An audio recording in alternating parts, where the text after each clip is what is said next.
Halo guys, kalian yang pegang saham Gojek atau GoTo, silahkan merapat di sini atau kalian akan menyesal seumur hidup.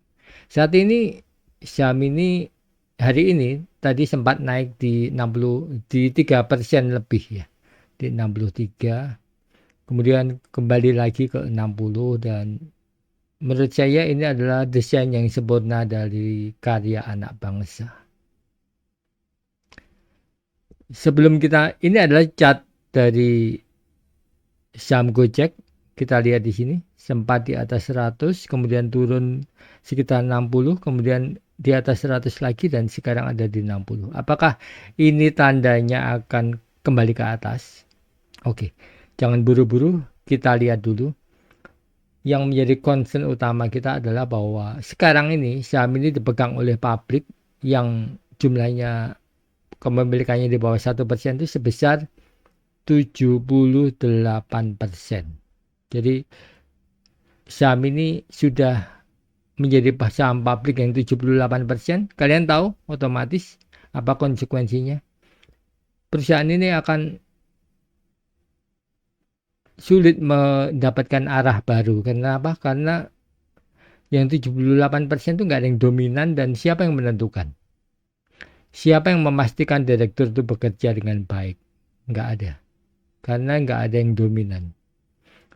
Yang tertinggi itu dimiliki oleh Taobao dan 78% lainnya. Itu pun hanya 9% ya. Jadi sangat sulit sekali berharap dari sisi kepemilikan. Pertanyaannya adalah kemana investor-investor keren saat IPO dulu.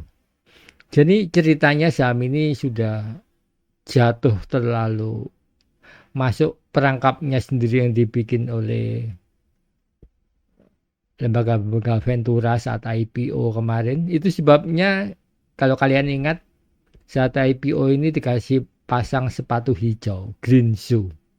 Itu tandanya memang saham ini valuasinya naik nggak masuk akal dan kita lihat asetnya itu tidak berupa aset fisik tapi lebih bersifat aset virtual dan itu sebabnya mereka sudah siap-siap dengan green shoe tersebut. Oke, sekarang kita lihat bagaimana sih dari sisi finansialnya. Apakah masih mungkin saham ini naik kembali ke 100 atau 90 atau 80 atau 70 bahkan? Memang ada kemungkinan saham ini bisa digoreng, naik tinggi, tapi kita lihat sekarang. Ini adalah laporan keuangan, sudah cukup lama ya, sekitar Maret tanggal 19 mengeluarkan laporan keuangan Q4 2023. Ini Q3, perhatikan di sini ya. Asetnya memang turun, yang biru ini ekuitas ya, modal bersih, aset, utangnya memang tipis ya. Lihat, turun dan ini turun sekali. Kenapa? Ini karena adalah sejak Tokopedia dilepas dari GoTo. Otomatis asetnya turun dan lihat ini net income-nya langsung negatif melejit jauh di bawah. Mungkin saya salah ketik ya, tapi mari kita lihat apakah benar ini saya salah input sehingga datanya setajam ini. Kebetulan saya sudah siapkan, ini adalah laporan keuangan GoTo. Ya, asli kan GoTo. Kita cek asetnya benar-benar turun enggak. Jumlah asetnya mana ya? Jumlah liabilitas, jumlah aset. Ini jumlah aset ya. Kita scroll, saya taruh di atas supaya kelihatan. Jumlah aset kita geser. Nah, ini yang sekarang ya, 54 triliun. Nggak tahu ini miliar apa. 54 ya. Sebelumnya 139. Jadi memang asetnya turun tajam dan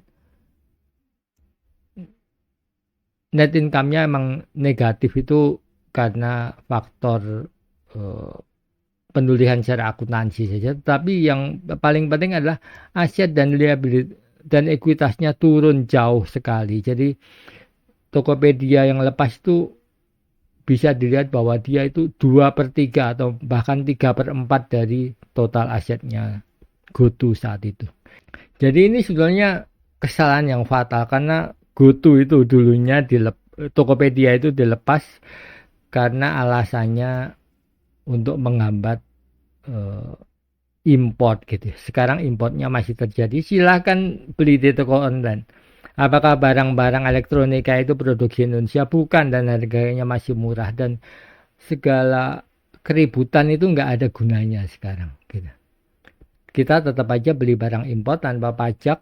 Nggak tahu kalau ada yang bilang ini dengan pajak dan sebagainya, karena kayak barang-barang seperti ini harganya itu dibanding 10 tahun yang lalu nggak ada 1/10-nya gitu ya.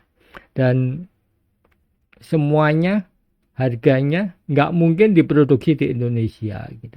Jadi ini kesalahan siapa? Saya nggak mau nunjuk, nanti buzzernya pada membuli saya.